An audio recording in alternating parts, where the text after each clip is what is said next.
made a strong statement that we have to start taking responsibility for ourselves. We have to start protecting, defending, and defining what's in the best interest of black people. We got to start dealing with self-defense. And anyone that violates our community, we have to deal with severe punishment and a death blow. We believe in peace when possible, but we believe in violence when necessary.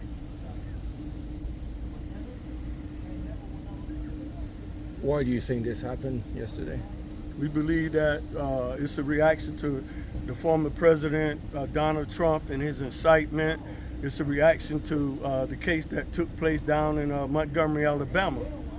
We believe that this is a reaction to those issues, and the black community has to start to see the reality that we're dealing with a racist institution, and we have a former president that is able to break the law time and time again and doesn't have to worry about having handcuffs put on him.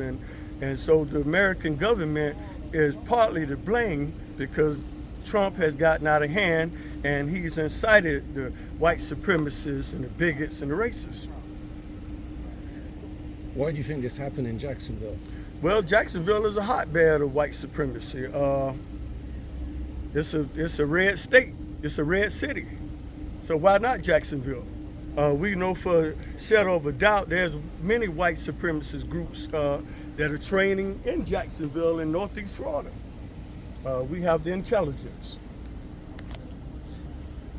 Is there anything else you'd like to add? Yeah, we believe that the traditional response of black clergymen and politicians is not the answer to our problems. Our youth are already carrying weapons. They just have to be taught to use the weapon in a proper context to defend and protect what's in the best interest of black America. So we believe in the right of self-defense. Constitution grants us that right. Sir, what's your thoughts on the Duval? Thank you very much. Okay, you're welcome. What's your thoughts on the Duval County sheriffs? The sheriff, he's a part of the problem. He's a yes man. He's just a token Uncle Tom bootlicking Negro that is part of the problem to make black people believe that you're an elected official now. Things are changing, but he has no power. And therefore, he's a part of the problem. The city councilmen are part of the problem because of the dire conditions in black America that encourage our young people to carry weapons, and they're fighting and killing each other because there's very little opportunity for them. So it's a direct responsibility of our local and national government. Solutions. What do you think a solution could be? The solution is reparations and land appropriations. It's time that the government deal with separation because black and white cannot come to an agreement, and so we should walk away in peace. If one wants to dominate the other, that's not a solution to the problem because black people are growing angry every day, frustrated with the ill treatment that we are getting every day all over America.